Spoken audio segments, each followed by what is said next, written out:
urumva ko nta kintu nawe ushobora kwimarira, nta kazi ushobora gukora, nta gushobora no kwiteza imbere.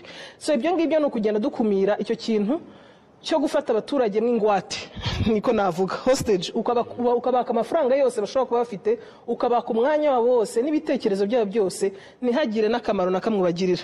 Yes, tubaye ikaze ndetse tubifuriza gukomeza kugubwa neza ndetse no kuryoherwa n'ibiganiro bigiye bitandukanye tugenda tubagezaho buri munsi uko bwije nuko bukenyetanya. We Lambert nkubwira ngo uri w'ingenzi cyane kuba warahisemo kugikurikira ibiganiro ndetse n'amakuru yacu agiye atandukanye tugenda tubagezaho yo hirya no hino ku isi. Hanyuma rero dushimiye abadukurikira banyuze ku mbuga nkoranyambaga zigiye zitandukanye, harimo nka Facebook, Instagram hose ni Kigali Connect ndetse no kuri website ya kigaliconnect.com.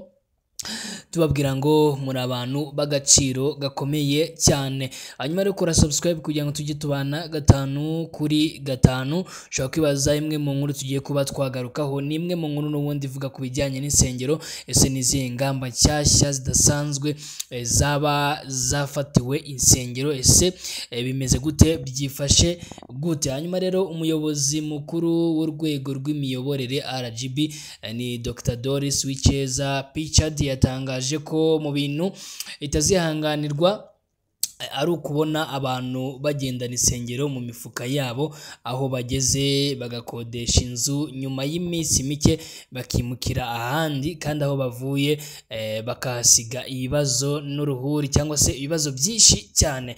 Hanyuma rero mu bihe byashize imiryango ishingiye ku myemerere yashinzwe ku bwinshi, ndetse bamwe batangira gukodesha ibyumba by'inama byo muri hoteli zikomeye Kigali, abandi bakodesha inzu zakira ibirori.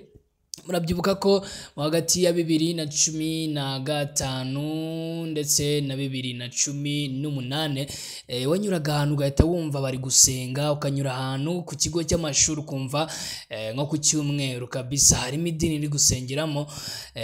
Ibintu byari bimaze kuba akajagari cyane ku buryo nko muri buri kigo cy'amashuri by'umwihariko hano i Kigali noneho za Gikondo wasangaga ari amadini gusa agiye yibereye mu bigo by'amashuri. Si ibigo by'amashuri gusa, ahubwo nk'utubari dufite amasare manini ugasanga buri ku cyumweru hateraniramo amadini, none mu minsi isanzwe n'akabari. Ibintu byari bimeze nk'akavuyo ndetse n'akajagari, aho wasangaga nko mu kwezi kumwe wasangaga bimukira ahandi.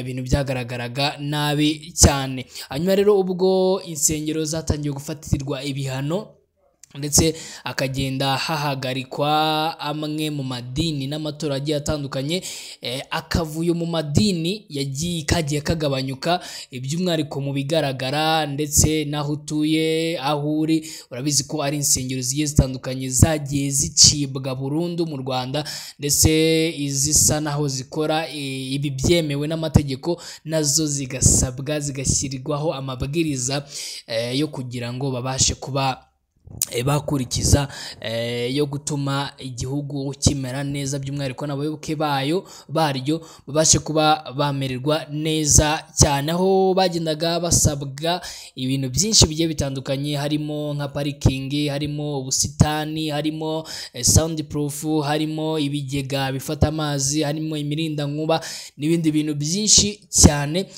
Ibintu byatumaga amwe mu madini ndetse n'amatorero afungwa burundu bitewe nuko yaradafite ubushobozi bwo kubahiriza ibi bintu. Ubu ngubu rero urumva mu minsi yashize, nyuma yuko bashyizeho aya mabwiriza, barazaga bakagenzura niba warubahirije ibyo ubasabwe, basanga utarabyubahiriza ntibagufungurire. Gusa ubu ngubu bwo noneho byahindutse, aho ubu ngubu bari kuza basanga ibyo bagusabye utabyubahirije bakagufunga, ndetse n'idini ryose bakarifunga burundu, bakarica mu gihugu cy'u Rwanda. Hanyuma rero ubugenzuzi bwakozwe muri 2024 harebwa niba amadini n'amatorero byubahirije amategeko yashyizweho muri 2018. Bwasize hafunzwe inzu zisengerwamo zigera ku 9,800 harimo n'amatorero arenga 50 yambuwe ubuzima gatozi, bivuze ko atemerewe gukorera mu Rwanda habe na gatoya nk'uko twari tubigarutseho. Amabwiriza rero mashya ya RGB yasohoye ku wa gatandatu Werurwe 2025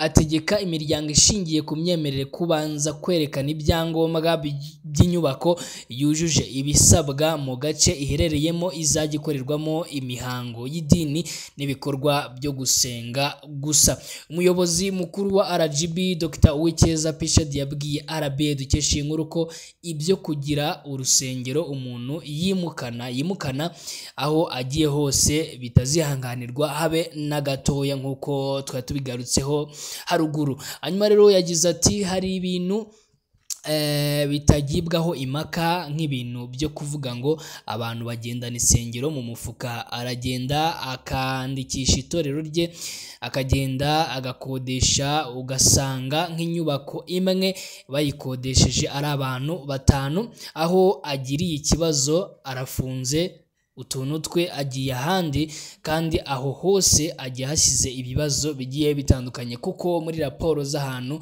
ako yagiye akorera naho yagiye anyura tugenda tubona abantu benshi bagenda batanga ibirego yuko bagiye babambura se cyangwa se yagiye hagira ibindi bibazo bigiye bitandukanye. Hanyuma rero yakomeje ati ntabwo tuzihanganira kubona ngo umuntu afite akabari hano hejuru yashizeho urusengero, hanyuma rero ku wa gatatu hazaba ari akabari nk'uko twari tubivuze n'ubundi, hanyuma ngo ku wa gatandatu hazaba ari urusengero. Izo zigendanwa mu mifuka ntabwo zizihanganirwa habe na gatoya. Yongeye ati n'abandi bavuga ngo nge ubwanjye urusengero rwanjye ntabwo rushobora kuzuza ibisabwa, ariko nzajya nkodesha inyubako y'urundi rusengero rwujuje ibisabwa, mwese muzakwa ubuzima gatozi. Amabwiriza rero ateganya ko umuntu ugiye gushyira urusengero cyangwa ishami mu karere azajya abanza gushaka imikono 1000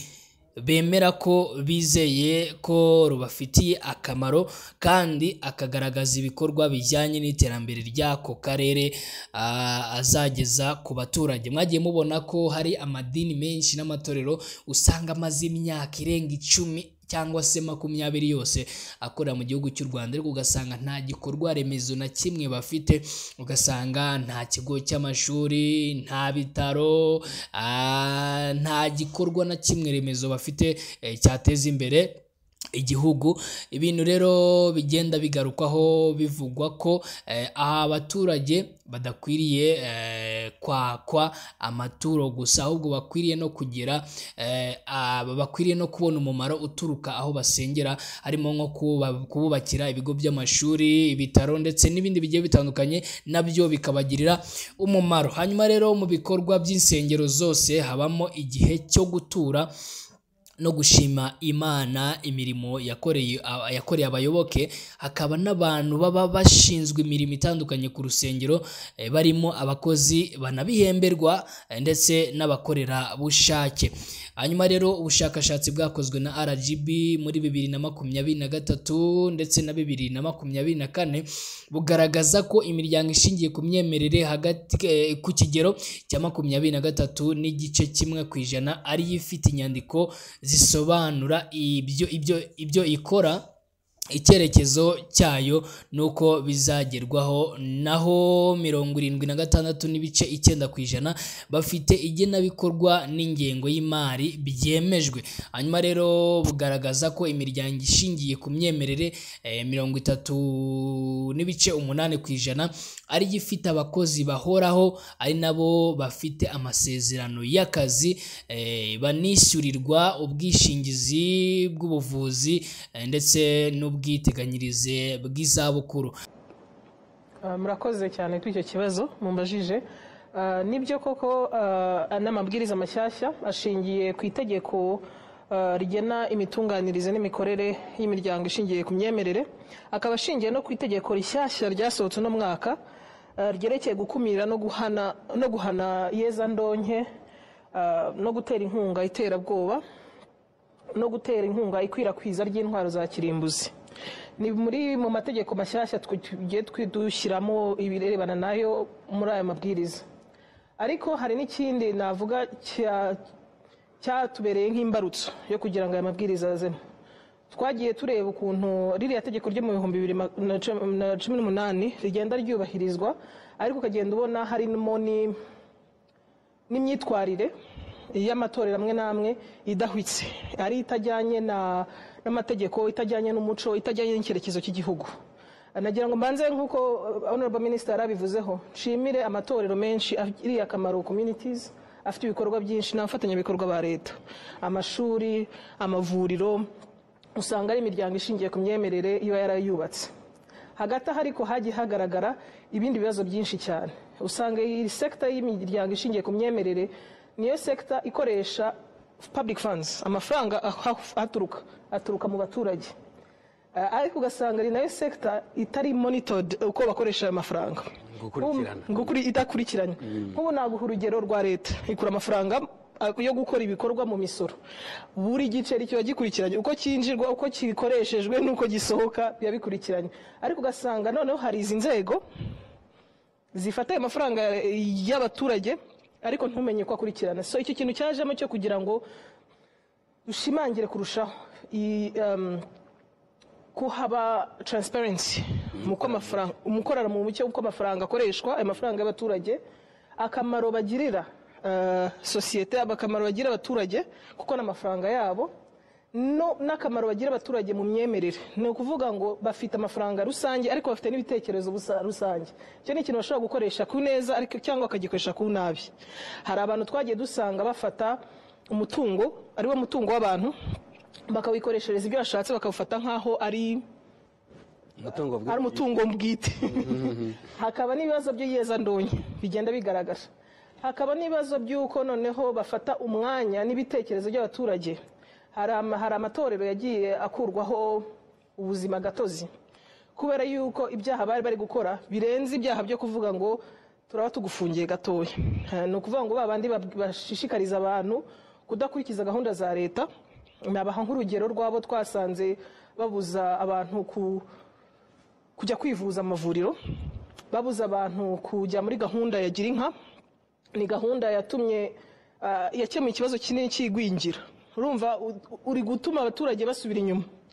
Hari amatorero yagiye agaragara yuko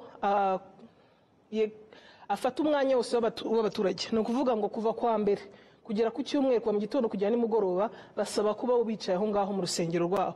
Urumva ko nta kintu nawe ushobora kwimarira, nta kazi ushobora gukora, nta gushobora no kwiteza imbere. So ibyo ngibyo ni ukugenda dukumira icyo kintu cyo gufata abaturage mw'ingwate, niko navuga hostage, ukabaka amafaranga yose bashobora kuba bafite, ukabaka umwanya wabo wose n'ibitekerezo byabo byose, ntihagire n'akamaro na kamwe bagirira. Byagiye binagaragara yuko bagiye bashyiramo, hari abashinga insengero nka business.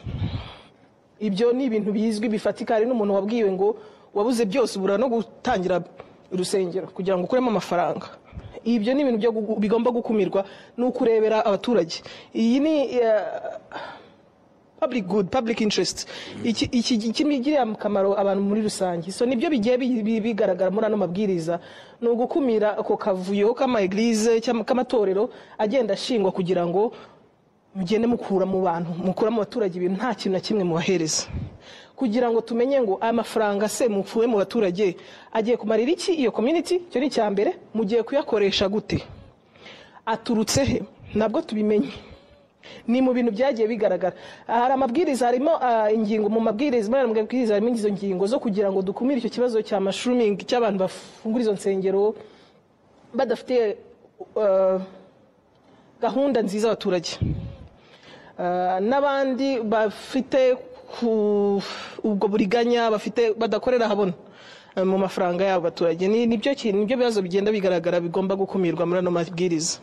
Minister, aya mabwiriza n'ubundi aje hari ibindi byarimo bikorwa. Hari insengero cyangwa ahantu hasengerwa harenga 10,000, abantu bari barabwiye bati mwebwe ahangaha nimwe muretse mubanze mugire ibyo mwuzuza. ariko nanone hari n'umurongo wagiye utangwa n'ubuyobozi bw'igihugu cyane cyane ku buryo imiryango ishingiye kwemera yatunganywa ntihagire abo nakita barusahurira mu nduru bazamo. Wenda mwanatubwira ubundi bwo byari bigezehe kubahiriza biriya byari byarashyizweho aya mabwiriza se ni ugutangira bushya ni ugukomereza aho byari bigeze biraza kuzuzanya bite n'ibyari byaratangiye? Murakoze cyane. Nk'uko wari umaze kubivuga ni processus igikomeza yatangiranye na Nyakanga 2024 ubwo isuzuma ryabaga mu nsengero ndetse no mu matorero na za eglise runaka, tugasanga harimo akavuyo. Ako kavuyo rero niko kaje hagaragara yuko nibura mu nsengero 1014 dufite 9,800 byafashwe umwanzuro wo gufungwa wo kuba bufunzwe, ariko ibyo byose gufungwa bikaba ari muri rwa rwego nk'uko RGB yamaze kubivuga bwo kurengera inyungu z'abanyarwanda ari nabo bakristo, kuko hari ubwo nk'uko RGB yavuze ubwo izi nsengero zifata abaturage nka hostage ukagira ngo nababo n'ingwate ukagira ngo nababo ntabwo ari ababo n'ubwo n'abanyarwanda n'abatura Rwanda. Niyo mpamvu agomba kubaho buri gihe amategeko arengera abanyarwanda. Aho rero niho mu rwego kugira ngo nibura turengera ubuzima bw'abanyarwanda iyo suzuma ryarabaye, ariko ikimaze kugaragara nuko nk'ibyo byemezo byafashwe amatorero agera kuri 652 amaze gufungwa burundu. Ubwo ne aho gusengera ariko gusengera nuvuga ngo urebye asengerwa ndetse n'ahantu hasengerwa 652, ariko ndavuga aho ngabo ariko biracyakomeza ni gahunda nk'uko bambaje ni gahunda igikomeza. Ndetse hari n'andi matorero yamba ubuzima gatozi completely atari noza the churches cyangwa se maison de prière, ahubwo amatorero akaka ubuzima gatozi. Kubera iki? Kubera ko byagaragaye ko imikorere yabo yari mibi ndetse ishobora no kubangamira ubumwe bw'abanyarwanda. Urumva ko twavuze yuko tugomba kurengera ubumwe bw'abanyarwanda, amatorero yose atari in line with the government policy cyane cyane ishingiye ku bumwe bw'abanyarwanda, aho ngaho amatorero arayobya abanyarwanda bacu. Ikindi nuko guverinoma kandi irakomeje irisuzuma ireba mu myigishirize ndetse n'ubutumwa buhabwa abanyarwanda niba butanyuranye na gahunda za leta. Yabivuze RGB, utekereze ko hari amadini cyangwa amatorero abuza abantu kunywa amata, sibwo abo ngabo gahunda ya girinka ntago bayirimo. Hari ayo tuzi abuza abantu kurya ibishyimbo, hari ayo tuzi abuza abantu noneho byaje mu bikorwa by'amajyambere atemerera abayoboke babo kujya mu muganda cyangwa se kujya mu bindi bikorwa by'iterambere ry'igihugu. Ese ayo ngayo yabamariye iki umunyarwanda? Rero ni muri urwo rwego Kagabo leta buri gihe biri hafi kugira ngo nibura ifate ibyemezo bituma hatagira umuntu ubangamira gahunda zose za leta.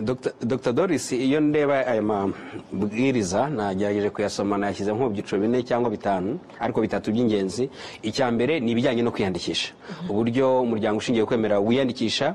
Mwavuze yuko hari miliyoni 2 zidasubizwa, ndetse abantu batangiye kwibaza baravuga ati ariko se ko twe dusanzwe twanditse n'ibintu abantu barimo bakwirakwiza kuri za WhatsApp, baravuga bati hey, amadini yose agiye kongera kwiyandikisha.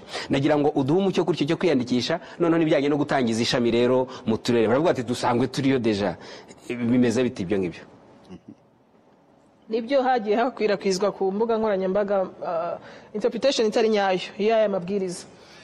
Ubuzima gatozi ni ikintu kiremereye, navuga ko kiremereye. Ni ikigiha uburenganzira imiryango kubibaho, kubishobora no kubaka igakomeza ubuzima, ikaba ifite ubuzima gatozi nyine.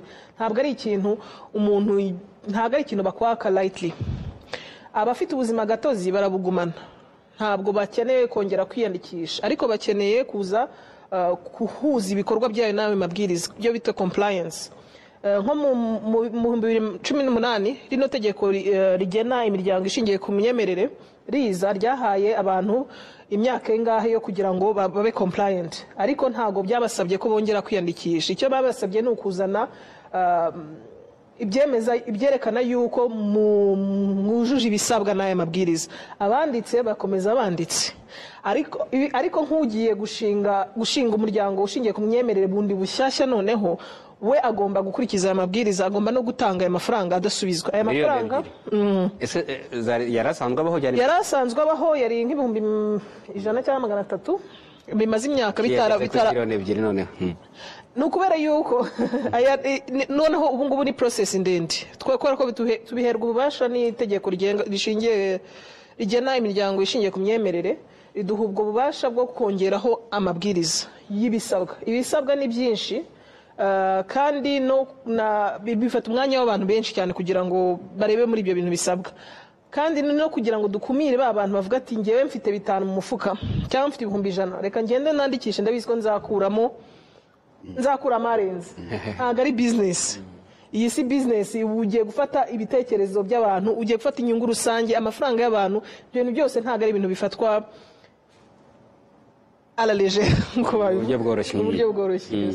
Ariko ukiraho haranavugwa ko nk'ugiye gutangira umuryango bushya agomba kugira imikono 200,000. Nabonye baruta babe amashyaka ya politiki ishami 200,000 biti igihumbi nako igihumbi birenga.